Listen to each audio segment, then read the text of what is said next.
Thank you for visiting my channel. Before we start, please hit the subscribe, like, and share buttons to receive notification of future presentations. Our subject for discussion is the Renvoa Doctrine, an important topic under private international law or conflict of laws. Some students read it as Renvoy, but I have always read it as Renvoa since I was a student, so I will continue to refer to it as Renvoa. Meaning, the Renvoi Doctrine is a principle in private international law or conflict of laws that deals with what happens when a foreign law which is applicable under a country's conflict rules refers the matter back or onward to another legal system. Renvoi is a French term meaning to send back.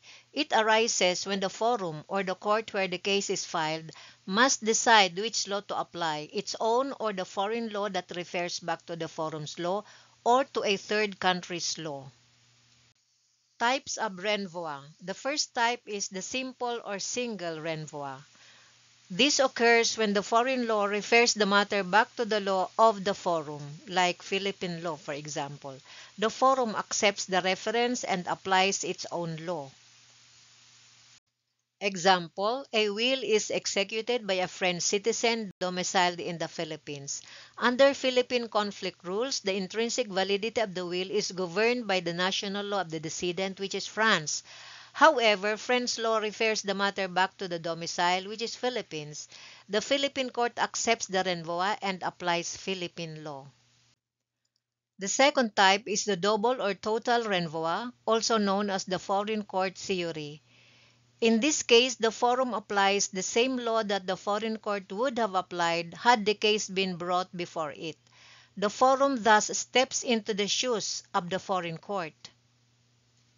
Example, the Philippines refers to French law and the French law refers back to the Philippine law.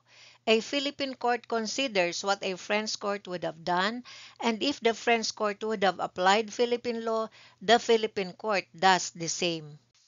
So what's the difference? In single renvoi, the case is filed and heard before a Philippine court applying Philippine law, but in double renvoi, the case is filed and heard before a Philippine court applying a foreign law. Illustrative cases. Asnar versus Garcia, GR number L-16749, January 31, 1963. Facts. Edward Christensen was born in New York, but he migrated to California where he resided for a period of 9 years. In 1913, he came to the Philippines where he became a domiciliary until his death. In his will, which he executed here in the Philippines, he instituted an acknowledged natural daughter, Maria Luce Christensen, legitimate, as his only heir, but left a legacy sum of money in favor of Helen Christensen Garcia, according to his will, not related to him.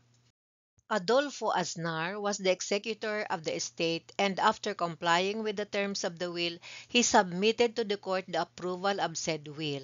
Helen filed an opposition on the ground that she is being deprived of her legitim, especially considering that the Supreme Court, in a decided case, declared her as an acknowledged illegitimate heir of Edward.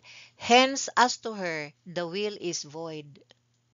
Asnar and Maria Lucy objected to the opposition. They argued that the validity of the will should be determined under California law and that under said law, illegitimate children are not entitled to anything.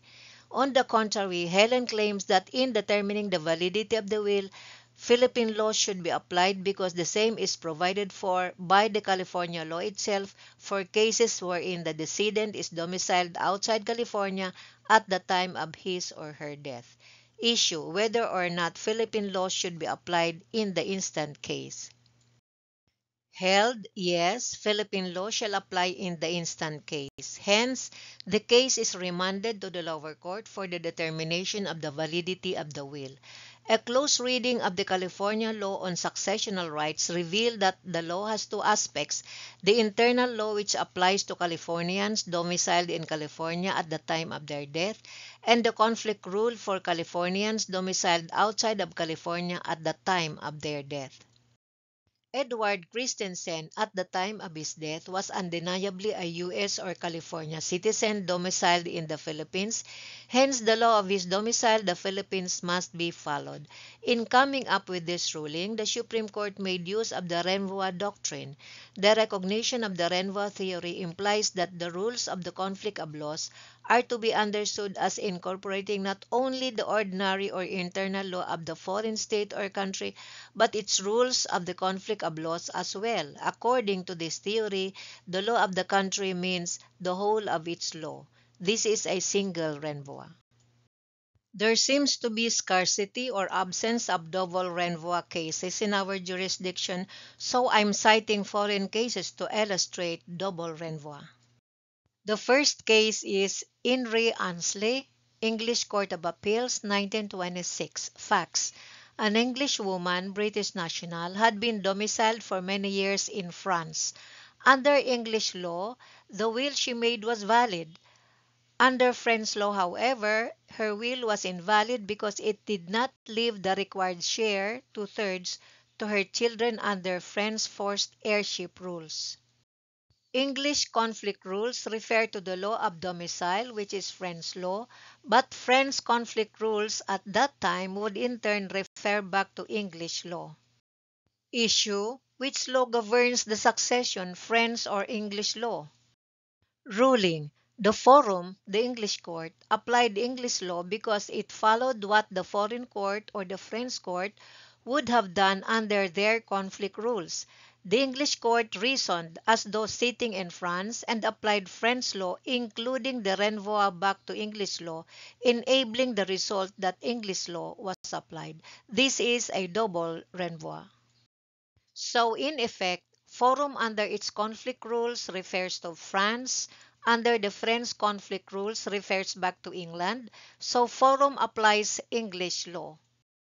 Doctrine: when the forum, after referring to foreign law, finds that the foreign law's conflict rules refer the matter elsewhere, the forum may apply the same law that the foreign court would have applied, taking into account that foreign system's own conflict rules.